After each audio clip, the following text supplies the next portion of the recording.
मध्य प्रदेश का बालाघाट जिला राजनीतिक दृष्टिकोण से देखा जाए तो जो व्यक्ति एक बार राजनीतिक अखाड़े में कूदा और सफल हुआ तो सफलता उसे लगातार मिलती रही है। लेकिन यही बात बालाघाट जिले के प्रभारी मंत्री बनने के बाद यदि कुछ प्रभारी मंत्रियों के करियर पर देखा जाए तो उनका करियर लगभग समाप्ति की ओर रहा है। या कहे कि बालाघाट जिले का प्रभारी मंत्री बनने के समय उनका राजनीतिक का गोल्डन पीरियड था और उसके बाद उनके सितारे अर्श से सीधे फर्श पर आ गए हैं। बात यदि 1998 की दौर की जाए तो उस समय मध्य प्रदेश शासन कांग्रेस का था और उस समय छिंदवाड़ा जिले के विधायक और प्रदेश के पीएचई मंत्री बालाघाट के प्रभारी मंत्री थे।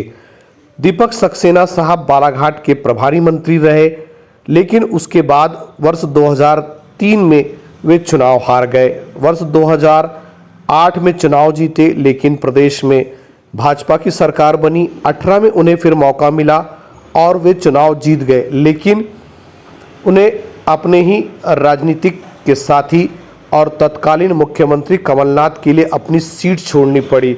उनका राजनीतिक करियर लगभग डामाडोल स्थिति में आ गया।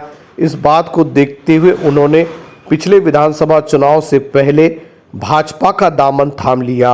बात यदि मध्य प्रदेश के भीतर भाजपा शासनकाल की जाए तो शुरुआत करते हैं हम तत्कालीन प्रभारी मंत्री दीपक सक्सेना साहब के बाद जयंत मलैया साहब की। तो जयंत मलैया साहब बालाघाट के प्रभारी मंत्री बनते हैं और उसके बाद उनका राजनीतिक करियर किस तरह से करवट लेता है वह किसी से छुपा नहीं है। आज उम्र के 70वें वर्ष में है, लेकिन उससे पहले ही उनका राजनीतिक करियर लगभग डामाडोल स्थिति में गया और समाप्त हो गया।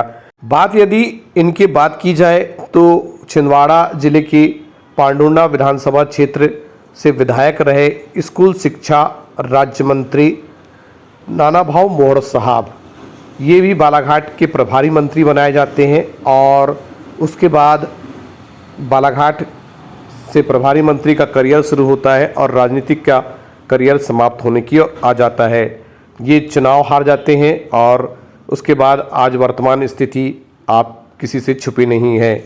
उसके बाद बारी आती है मध्य प्रदेश शासन के ऊर्जा के स्रोत नवीनीकरण ऊर्जा मंत्री हरदीप सिंह डंग साहब की। डंग साहब भी बालाघाट के प्रभारी मंत्री बनते हैं और अच्छा खासा कार्यकाल होता है। हालांकि बालाघाट से दूरी के विषय में कई बार खबरें छपती रहती है, लेकिन उसके बाद फिर क्या हुआ वह सबको मालूम है, किसी से छुपा नहीं। विधानसभा चुनाव 2018 में जीत के बाद उन्हें मंत्री बनाया जाता है, लेकिन विधानसभा चुनाव 2023 में जीत के बाद उन्हें मंत्री नहीं बनाया जाता। मतलब विधानसभा चुनाव 2018 में जीते, मंत्री बने, बालाघाट के प्रभारी मंत्री रहे और यहाँ के प्रभारी मंत्री के बाद बाकी प्रभारी मंत्रियों की तरह इनका भी करियर हाशिए में आना शुरू हो गया। चुनाव जीतते हैं अच्छे मतों से, लेकिन मंत्री नहीं बनाया जाता। वर्तमान समय में बालाघाट जिले के प्रभारी मंत्री उदय प्रताप सिंह साहब है, उनकी भी बालाघाट से दूरी लगभग पूर्व के भाजपा शासित शासनकाल के प्रभारी मंत्री तैफी है। वे भी बालाघाट आने का ज़्यादा मोह नहीं रखते। शायद उन्हें इस बात का अंदेशा हो गया है कि साहब बालाघाट में प्रभारी मंत्री बनने के बाद करियर हाशिए पे चला जाता है। हालांकि ऐसा इनके साथ ना हो, यही हम उम्मीद करते हैं।